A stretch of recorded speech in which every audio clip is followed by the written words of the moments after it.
नमस्कार, 안녕하세요। स्वागत गर्न चाहन्छु यस भिडियोमा। हामी यस च्यानल मार्फत चाहिँ कोरियन भाषा सम्बन्धी दैनिक भिडियोहरू लिएर आउने गरेका छौँ। त्यसै क्रममा यसभन्दा अगाडिको भिडियोमा हामीले हाम्रो इपिएस टपिक बुकको युनिट वाइज ग्रामरहरूको अध्ययन गरिरहेका छौँ र प्रत्येक युनिटमा रहेका ग्रामरहरूको हामी संक्षिप्त अध्ययन गरिरहेका छौँ। त्यसै क्रममा आज चाहिँ हामी युनिट 29 देखि अध्ययन गर्नेछौँ। यहाँ युनिट 29 मा रहेको छ उल अथा ल सु इत्ता र उल अथा ल सु अप्ता। यसको नेपालीमा अर्थ हुन्छ उल अथा ल सु इत्ताको चाहिँ कुनै काम गर्न सक्नु र उल अथा ल सु अप्ताको अर्थ चाहिँ कुनै काम गर्न नसक्नु अथवा कुनै काम गर्न सक्ने क्षमतालाई सक्ने वा नसक्नेलाई चाहिँ जनाउने गर्दछ। उदाहरणबाट हेरौँ। यगिएस थाम्बेरुल फ्युल्सु अप्सयो। यहाँ चाहिँ थाम्बे चुरोट चाहिँ पिउन सकिँदैन अथवा पिउन हुँदैन भन्ने अर्थमा यो चाहिँ निषेध गरेको कुरामा यगिएस थाम्बेरुल फ्युल्सु अप्सयो। यहाँ चाहिँ चुरोट पिउन सकिँदैन अथवा चुरोट पिउन हुँदैन भन्ने अर्थमा प्रयोग भएको छ। र अर्को रहेको छ खिसुक्साएस उम्सिगुल मान्दुल्सु इस्सयो। होस्टेलमा चाहिँ खाना बनाउन सकिन्छ भनेर भनेको छ।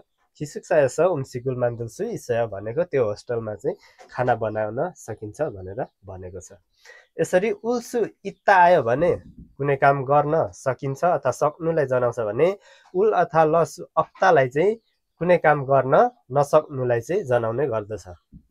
त्यस्तै गरी युनिट 29 कै अर्को ग्रामर रहेको छ म्यान अथवा उमेन आन्थेदा। म्यान वा उमेन आन्थेदा यो भने नहुनु, कुनै काम गर्यो भने हुँदैन अथवा नहुनुलाई चाहिँ जनाउने गर्दछ। जस्तै यगिएस साजिनुल चिकुमेन आन्थयो। यगिएस साजिनुल चिकुमेन आन्थयो।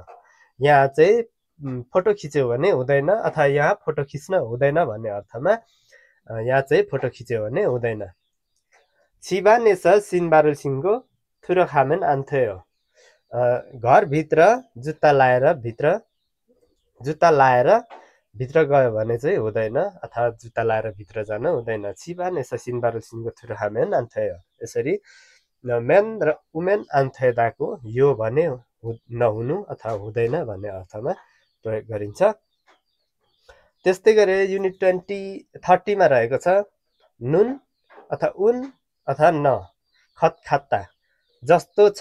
यो चाहिँ कुनै कुराको अनुमान गरेर भन्नुपर्दा चाहिँ प्रयोग गरिन्छ। कुनै कुरा अनुमानको प्रसङ्गमा चाहिँ प्रयोग गर्ने गरिन्छ। जस्तै क्रिया थोङसा इत्ता र अप्तामा चाहिँ नुन खतखात्ता प्रयोग हुन्छ भने यङयङसामा फाचिम छ भने उन खतखात्ता र यङयङसामा फाचिम छैन भने वा फाचिममा र छ भने न खतखात्ता। फाचिममा न अनि खतखात्ता प्रयोग हुन्छ। छिगुम फिगा ओनुन खतखात्तायो। अहिले चाहिँ पानी परिरहेको जस्तो छ। छिगुम फिगा ओनुन खतखात्तायो। अहिले चाहिँ पानी परेको जस्तो छ, पानी परिरहेको जस्तो छ। रामसिगा यो जो मानी फापुन खतखात्तायो। रामजी चाहिँ हिजो आजभोलि धेरै व्यस्त हुनुहुन्छ जस्तो छ। फापुन खतखात्तायो व्यस्त जस्तो छ। रामजी चाहिँ हिजो आज धेरै व्यस्त जस्तो छ। यसरी नुन उन अथवा न खतखात्ताले जस्तो छ भनेर अनुमानको प्रसङ्गलाई जनाउने गर्दछ। त्यसै गरी युनिट 30 कै अर्को ग्रामर रहेको छ गि स्विप्ता अथवा अर्याप्ता।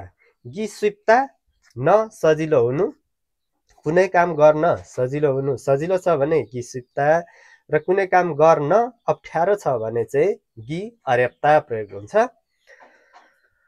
जस्तै वल्सेगा सान छिबुल घर भाडा चाहिँ सस्तो घर छिबुल पुहागी अर्यावयो।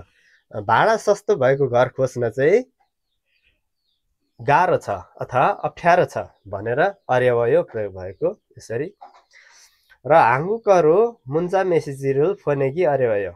कोरियन भाषामा चाहिँ मुन्जा मेसेज गर्न चाहिँ पठाउन चाहिँ अर्यावयो गाह्रो छ भनेर, गाह्रो छ अथवा अप्ठ्यारो छ अथवा यसलाई सुयो भनेर सजिलो छ भन्न पनि सकियो। यसरी गि स्विप्ता र गि अरेप्ताको नेपालीमा अर्थ हुन्छ न सजिलो हुनु अथवा कुनै काम गर्न अप्ठ्यारो अथवा गाह्रो हुनु। यसरी युनिट 30 मा रहेको ग्रामरको पनि अध्ययन गर्यौँ। आगामी दिनमा पनि कोरियन भाषा सम्बन्धी जानकारीमूलक भिडियो लिएर आउनेछौँ भन्दै आजको भिडियोबाट चाहिँ बिदा हुन चाहन्छु। हस्त धन्यवाद।